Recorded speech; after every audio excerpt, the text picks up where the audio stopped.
right, we're here to discuss Chhaava. Man, if you like bloody, historical, epic, long movies, you're going to love Chhaava. The only downside is it's in a foreign language. But hey, if you like The Passion of the Christ, you already watched a movie in a foreign language that was bloody and historic and epic and nearly 3 hours long. Granted, that movie came out a long time ago. Chhaava is in theaters now. It's one of the top 10 2025 movies internationally, at least until the summer season starts. But let's get into it.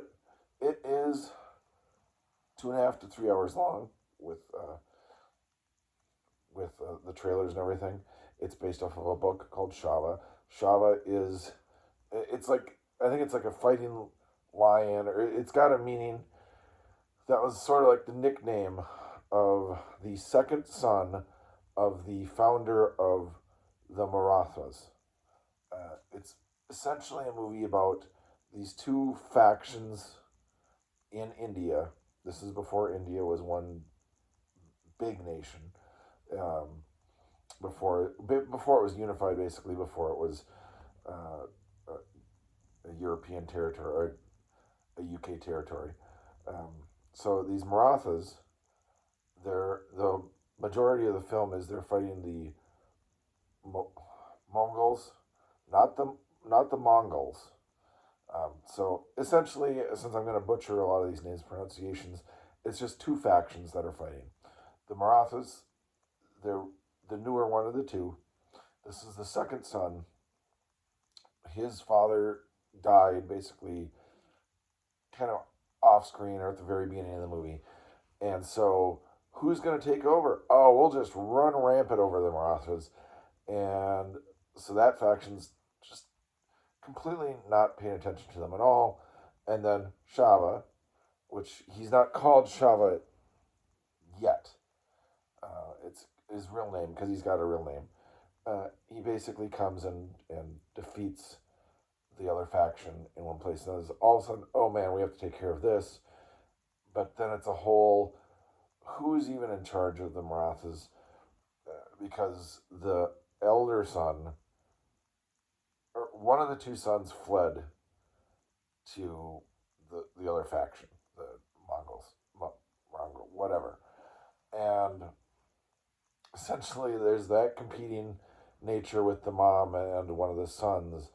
And this is where some historical inaccuracies are taken with the film.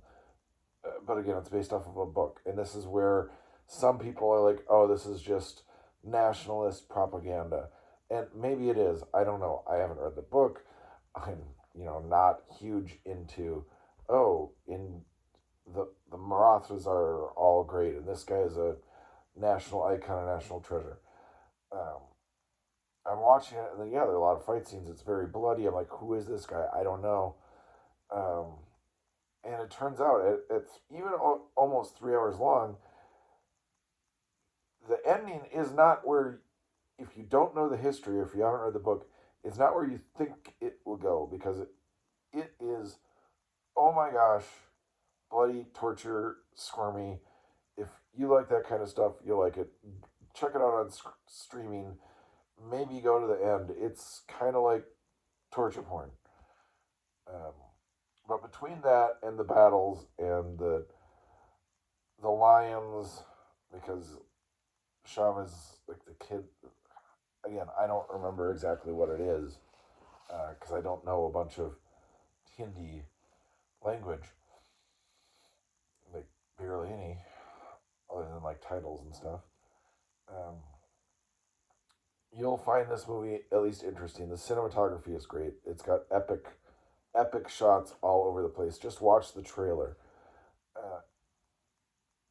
At some points, you think it's kind of a glorified disaster kind of thing. But if you liked like Gladiator 2, overall that might not be a great movie, but it's got epic shots and it's got nice fight scenes and it's got some good performances.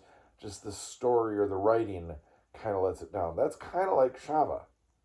It's a mixture of Gladiator 2 and Passion of the Christ in that it's got all the things that you'd like in it, but the writing kind of lets it down because I think it then overflows into the nationalistic jingoism of making this character an historical character based off of his life, trying to pump him up when in reality, during his lifetime, he really did not do much in his rule because most of his real rule was he shouldn't be our leader, it should be his brother, or he's really a puppet leader because of his mom, or, and again, some of that might not be accurate because some of it's in the book and some of it's in the movie, and people have cut down, and well, that's not what that person was in real life, kind of thing. But essentially, in the movie, if you just get past the fight scenes, the guy really doesn't do much. It's all this other stuff that is happening to him and around him is the story. And then to kind of bridge that gap, there's lots of epic cinematography and a lot of fight scenes and a lot of blood. And if you like all of that, you'll like it. So go to Chhava or stream it for that, but don't go for the story unless you really like Indian history or the book. That's Chhava. I would recommend it, but it's not one of the best movies of the year.